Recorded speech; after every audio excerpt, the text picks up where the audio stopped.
Hey guys, it's Brad from BMT Catfishing Adventures.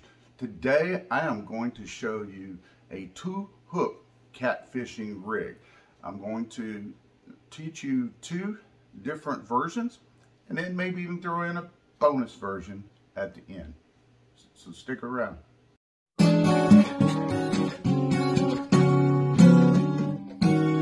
Okay, well first off, we want to make sure you check all your state rules and regulations as it pertains to having 2 hooks on the line, because it's not legal everywhere and we want to make sure you're in compliance and don't get in trouble. Now, many of you out there have seen 3-way rigs and things like that, barrel swivel type 3-ways, but today we're going to show you something a little bit different. Okay, so the first thing we're going to do is we're going to take our main line, and I'm using monofilament line here. It's 50-pound test, and I'm going to take it through my first hook, and I'm taking it through the front of the eye here, and then I'm going to give myself a lot of slack, a lot of room here, and then I'm going to make a loop right here along the shaft of the hook, and I'm going to wrap it several times, and then I'm going to go through that hook, the loop I just made just a moment ago, and now I'm going to pull everything tight. Okay, so what I've done here is I've snailed my hook, okay, and I've still got all this line left. So now what I'm going to do here is come on down at the bottom, and I'm going to go in here. Again, I'm going to simply snail my hook. Now, you may have already figured this rig out. It'd be pretty simple. Again, we're wrapping this possibly 5-6 times. I lost count, but 5 or 6 times is usually sufficient. And again, we're going to pull that tight, just like that. We're going to snip off part of that tag end. Now, this gives you that double hook rig we're looking for. Now, you can set this as wide apart as you want, obviously, and you can use it for cut bait. Now, cut bait, what this is going to do is put 2 baits in the water right there in that vicinity, and it's going to put more scent in the water and help to attract more fish. All right, and it doesn't necessarily mean you're getting bigger fish out of there. Now, if you want to run these lines a little closer together and you're running a live bait you've got let's say a good sized bluegill, you can put it hooked once, and now you can hook it twice in the same bait, right, for a better chance at a hookup. Now, on this same rig, this can be dragged, okay, on the bottom, just like this. If you want to run your barrel swivel up top here and run your sinker, or we can come in between the 2 hooks, and now we can put a float. And now we've made a double hook Santee Cooper rig right here, all right? So a double hook Santee Cooper rig, suspending it up off the bottom. There you go. All right, the next version of what we're doing here on this double hook rig is, again, we are going to quickly snail a hook right here. And again, we're making our loop. We're going to hold it to the shaft.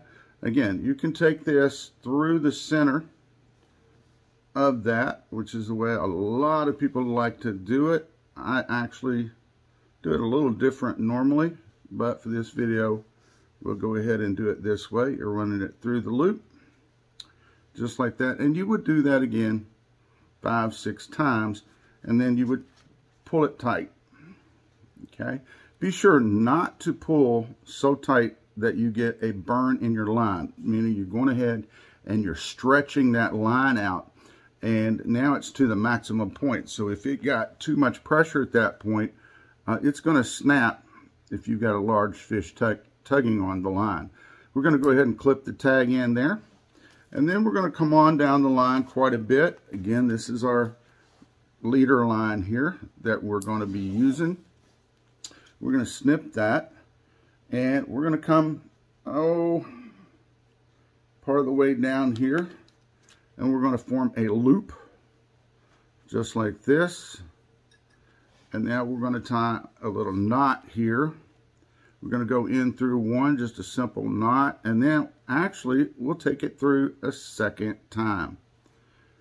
Now we're going to pull that tight, just like that. Again, don't over pull and get that line burn on there. We're going to pinch this a little bit, and we're going to run it through the eye of our hook, possibly just like that. And now we're going to open that loop up.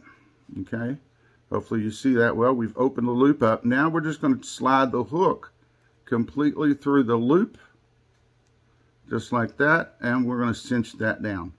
Now, if you find this hook is the wrong size and you want to change it up later and run a couple different size hooks, then obviously you can do that. And there you go. Now, this is the main line coming in. You would hook that to your barrel swivel. All right. As it goes to the main line, excuse me.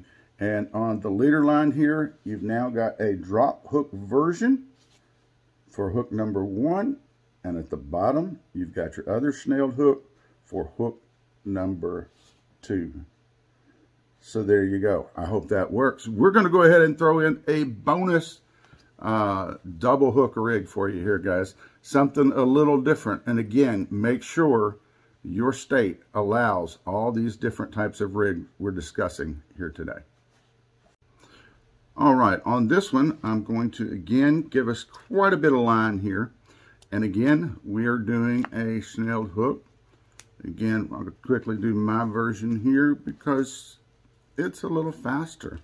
We're trying to save some time here as we show you this bonus rig. All right, and I'll slip it through the little loop that we made, and we're going to cinch that on down. Beautiful, beautiful snailed hook, just like that. Okay, so there is your normal hook. Now, what we're now going to do is we're doing a stinger fly rig or whatever. Now, this is not a fly. It is a jig, actually, that I happen to have because I don't have a big fly right now. But, and what we're going to do is we're going to tie this to the bottom of the rig.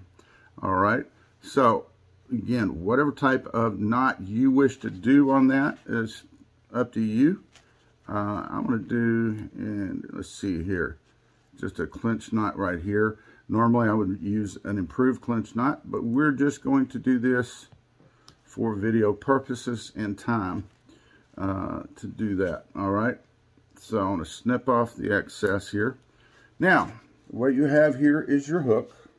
All right, and that's going to be baited with the bait of your choice, whether it's bluegill, skipjack, whatever is allowed in your state, if you want to use chicken or whatever. And then at the bottom of your rig, you have this fly type hook.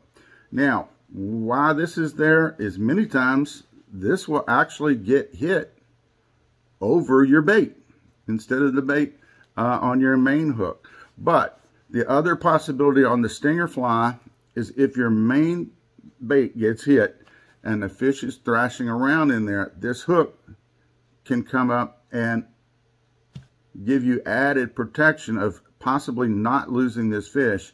Now, is it a foul hooked fish? Absolutely. However, while it wouldn't be legal in a tournament competition, if you're trying to put fish in the boat, whether you're just having fun or you're trying to take some home to eat, the stinger rig is going to help you put fish in the boat and put fish on the plate. There you go. So there is your hook, and your stinger rig is, or hook is down, stinger fly is down just about 3, 4, 6, I don't know, 6 inches maybe, actually 5, 6 inches is what I've got it right here. You can run it however long you think you need it to be. But there you go, bonus rig, the stinger fly on your line. Well, there you go, folks. A few versions of the double hook rigs for catfishing. Hope you found those useful, beneficial, and or interesting. And be sure, if you did, to give us a thumbs up and show us a little appreciation there for those rigs if you found that is something that may be useful to you. Again, as we said, be sure to check all state rules and regulations as it pertains to double hook rigs and make sure you're in compliance. Folks, thank you so much for watching. Be sure to subscribe to our channel if you haven't done that already. We'd love to have you as part of our B&T Catfishing Adventures family right here. Also, continue to check out our community section as we almost do daily poll questions there, and to see what you like and get to know you better and how you like to fish or what you might want to see in some upcoming episodes. Folks, you guys take care and have a wonderful day. Hopefully Tammy and I will be out on the water soon, and we'll catch you either on the bank or in the boat. Have a good one.